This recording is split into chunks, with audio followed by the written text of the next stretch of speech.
ക്ഷേത്രത്തിലെ ഭക്തിഗാനം നേരം വിളിച്ചോതി. അവൾ പതിയെ എണീറ്റ് കുളിമുറിയിലേക്ക് നടന്നു. മനസ്സു കലുഷമായിരുന്നു. സീമന്തരേഖയിലെ കുങ്കുമവും മുടിയിലെ മുല്ലപ്പൂക്കളും കോട്ടൺ സാരിയും വടിവുകളും ഒളിമങ്ങാതെ ചുളിയു തട്ടാതെ അതുപടി തന്നെ. അവൾക്ക് തികട്ടി വന്ന സങ്കടം അടക്കാൻ കഴിഞ്ഞില്ല.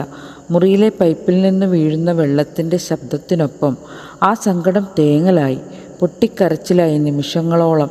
ആ സമയം തന്നെയായിരുന്നു ശങ്കരനും ഭാര്യയെ തേടി വന്നത്.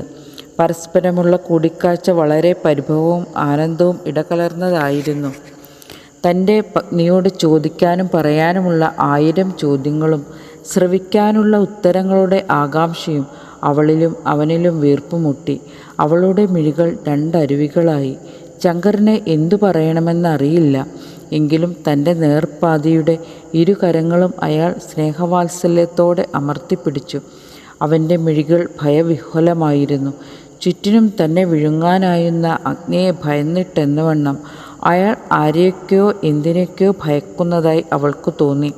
തൻ്റെ മുറിയിലേക്ക് ശങ്കരൻ മന്ദാകിനിയെ ക്ഷണിച്ചു. ആ മുറി മറ്റുള്ള മുറികളിൽ നിന്നും വളരെ വ്യത്യസ്തമായിരുന്നു. അതവളെ വേദനിപ്പിച്ചു. ആ മണിസൗധത്തിനുള്ളിലെ തൻ്റെ ഭർത്താവിൻ്റെ അധികാരവും അവകാശവും എത്രമാത്രമുണ്ടെന്നവൾ തിരിച്ചറിഞ്ഞു. നേരം നന്നേ പുലർന്നു. കുളി കഴിഞ്ഞ് മന്ദാകിനി അടുക്കളയിലേക്ക് ചെന്നു. ഏട്ടത്തിയമ്മ അവളെ ഭക്ഷണമുണ്ടാക്കാൻ സഹായിച്ചു. മന്ദാകിനിക്ക് ആ വീട്ടുകാരെ വിവാഹത്തിന് മുമ്പ് തന്നെ തൻ്റെ കല്യാണി വല്യമ്മ വഴി മുൻ പരിചയമുണ്ട്.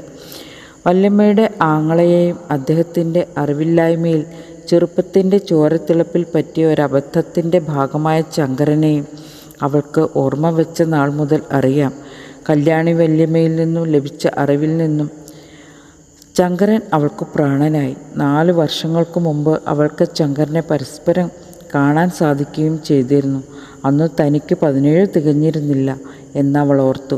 അല്പം അകലെ നിന്ന് ഒരു ആരാധനയോടെ നോക്കിയതും തനിക്കയാളെ ജീവിതകാലം മുഴുവൻ കിട്ടുന്നതിന് ആയി നൊയമ്പ് നേർന്നതും നോറ്റതും എല്ലാം ഒരു നിമിത്തം പോലെ അവൾക്ക് തോന്നി. അന്നുച്ചയ്ക്ക് ഒരു പ്രത്യേക സംഭവം നടന്നു. വിവാഹം കഴിഞ്ഞ് ഒരു നാൾ പിന്നിടുമ്പോൾ തന്നെ മുൻചുണ്ടിക്കാരനും മുൻകോപിയുമായ ഏട്ടൻ്റെ സ്വഭാവം മന്ദാകിനിക്ക് മുൻപിൽ വെളിപ്പെട്ടു. ഒളിഞ്ഞും തെളിഞ്ഞും തൻ്റെ പത്നിക്ക് മുന്നിൽ വെളിപ്പെടുവാനാശിച്ച ശങ്കരനെ കറുപ്പുസ്വാമി ശ്രദ്ധിച്ചു. അയാൾക്ക് കോപം നിയന്ത്രിക്കാനായില്ല.